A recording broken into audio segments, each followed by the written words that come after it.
pinoprotektahan. Walang kasinungalingan, serbisyong totoo lang. Sama Aksyong Rescue ngayong gabi.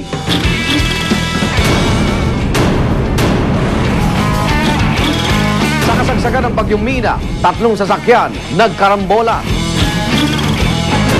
Fifth lane yung truck ng MMDA, then yung Revo nasa 4th lane. So nag-automatic abrupt changing of lane siya. Nung nasa loob pa siya ng sasakyan, kinukonvince namin na sumakay ng ambulance and then dadalhin agad natin siya sa hospital kasi nga meron siya sustained injury sa kamay. Positive siya sa alcohol breath, kaya most probably nakainom siya.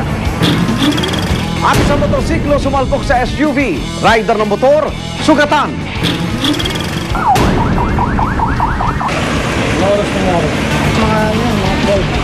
May mga nakaparada po kasi yan yung dito sa sasakyan. Kasi nag-gusto lang one way ko eh. Nung lulusot na ako, saka siya marangkada ng Kamusta mga igan? Ako naman Arnold Gravio. Oras na ng totoong drama at aksyon dito sa Rescue. Rescue!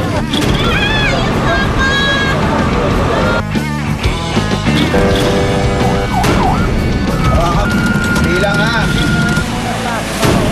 Baka ho pwede patignan natin yung anak nyo sa rescue. Pero pag natignan na, pwede na kami umalis.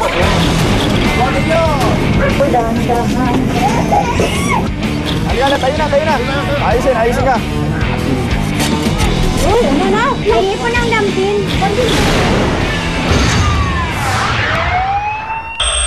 Sa kasagsagan ng Bagyong Mina, isang SUV ang bumangga mismo sa truck ng MMDA sa EDSA Corner Estrella. Nadamay din sa aksidente ang isang kotse matapos bumangga sa likuran ng SUV. Isa sa mga driver, duguan.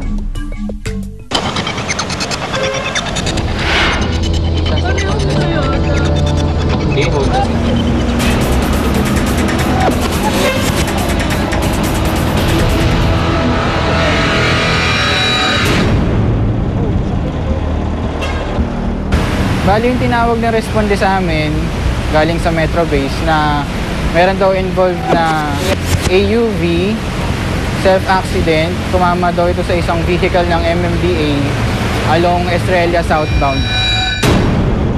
Habang tatrabaho ko, nagkukuskus ako dun sa MRT wall. Nakita ko mayroong bumangga.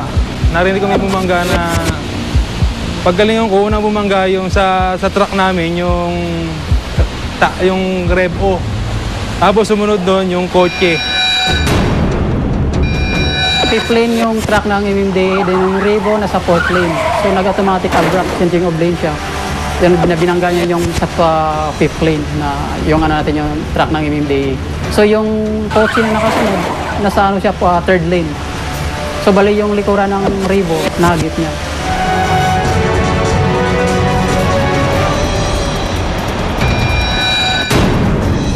Gising yung pasyente, nakakausap at sumusunod doon sa mga instructions namin. Hindi lang siya nakikooperate agad kasi pinoprotektahan niya sa sasakyan niya, may mahalagang gamit kaya hindi agad siya sumakay sa ambulansya. Tumama daw. Sa loob kami ng sasakyan niya, doon namin ginamot yung sugat niya. Tapos yung sugat niya, nakuha niya dahil pagkabangga, naitukod niya yung kamay niya sa windshield.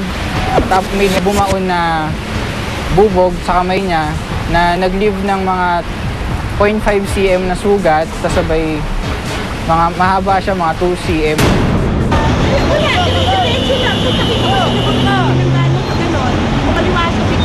Biglaan, abrupt yung pagkakakaliwa niya ng ganun eh.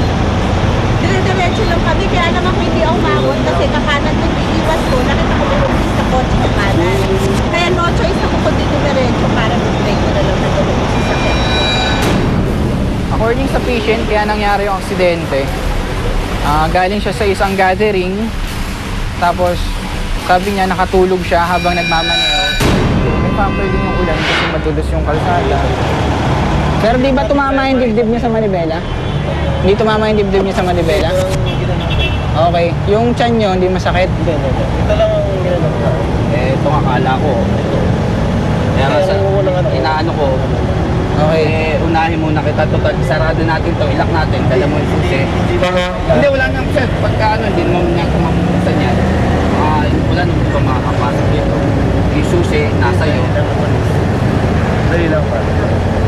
pwede na naman dito, tabi. Willing naman akong patabi dyan. Hindi ako ngayon willing kasi kahit pa paano nakainom ka. Siyempre sa ngayon, hindi pa natin maano yung kung ano yung masakit sa'yo. Siyempre, nakainom ka ng konti.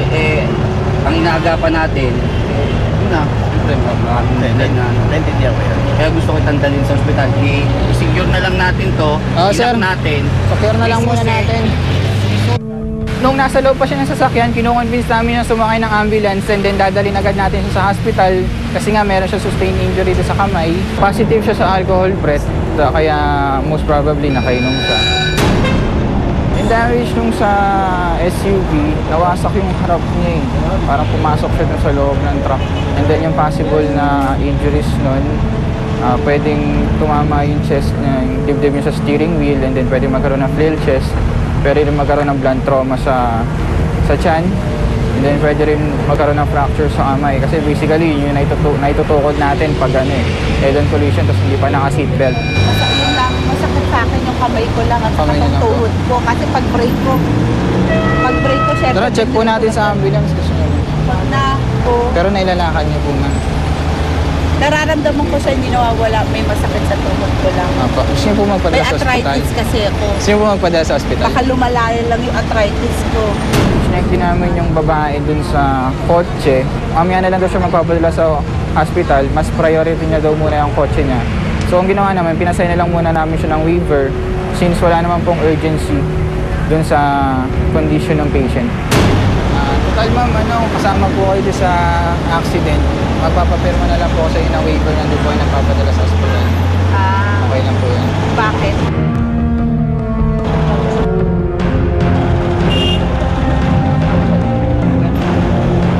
Yung reaction ng patient sa ambulance, doon na siya nagkwento kung anong nangyari sa kanya. Yung bulbog dito, na sharpnel po, inugot din po. Tapos doon na po siya dumugo. Tapos ginanugan ko.